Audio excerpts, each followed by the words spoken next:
Title: The History of Ethiopia from Ancient Times to 1900. Welcome to the Land of Origins, Ethiopia, a country with one of the longest and richest histories in the world.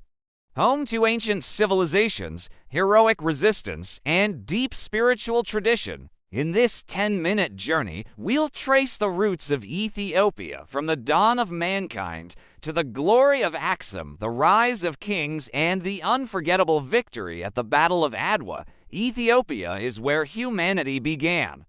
With South Arabian influence, DMT left behind stone temples and inscriptions, laying the foundation for Ethiopian civilization. Fossils like Lucy or Dink Nesh, discovered in the Afar region, date back over 3 million years, making Ethiopia one of the oldest known human habitats. By the 8th century BCE, a kingdom called DMT emerged in northern Ethiopia, centered in Yeha. Around the 1st century AD, the powerful Aksumite Empire rose. At its height, Aksum rivaled Rome, Persia, and India. It minted its own gold coins, traded with the Mediterranean and Arabia, and built towering stone obelisks, many still standing today. From the city of Lalibela, the Zag rulers carved 11 astonishing rock-hewn churches, creating a symbolic New Jerusalem in response to Muslim control of the Holy Land. Under King Azana, Aksum adopted Christianity in the 4th century, becoming one of the world's earliest Christian kingdoms. But from the 7th century onward, Islamic expansion and shifting trade routes gradually isolated Aksum. By the 10th century, the empire had faded. But in the 13th century, a new dynasty emerged, one that claimed descent from the legendary King Solomon of Israel and the Queen of Sheba. Art, literature, architecture, and royal pageantry flourished. Gondar became known as the Camelot of Africa.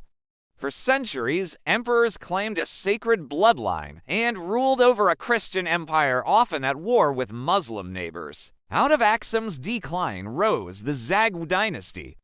Chaos reigned until one bold leader rose to bring unity back.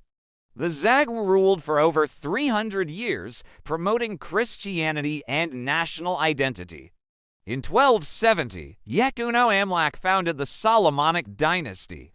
In the early 1500s, a general named Ahmad ibn Ibrahim al-Ghazi, or Ahmed Gragn, led a destructive jihad from the Adil Sultanate, nearly toppling the empire. Ethiopia survived thanks to fierce resistance and help from Portuguese allies, but the war left lasting scars on the land and people. Around this time, the Oromo people began expanding into central and southern Ethiopia, transforming the country's ethnic and political landscape. By the 17th century, Emperor Fasilides established a new capital in Gondar, marking a cultural renaissance. But unity didn't last. From 1769 to 1855, Ethiopia entered the Zemin Mesafint, or Era of Princes, a time of civil war and decentralization. Is only the beginning. Power shifted from the emperor to regional warlords. The empire fractured into rival kingdoms. In 1855, Emperor Tewodros II seized power.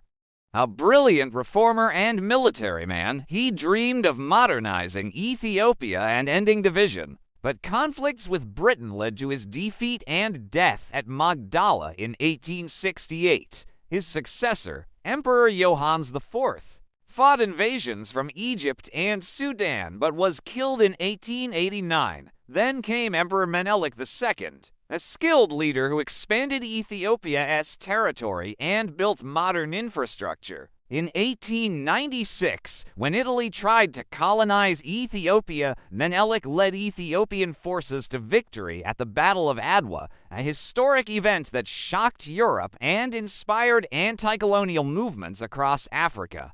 By 1900, Ethiopia stood alone. An ancient African empire that had resisted conquest, preserved its sovereignty, and kept its culture alive. Through thousands of years of migration, faith, war, and resilience, Ethiopia carved a unique path, a story that continues to inspire the world.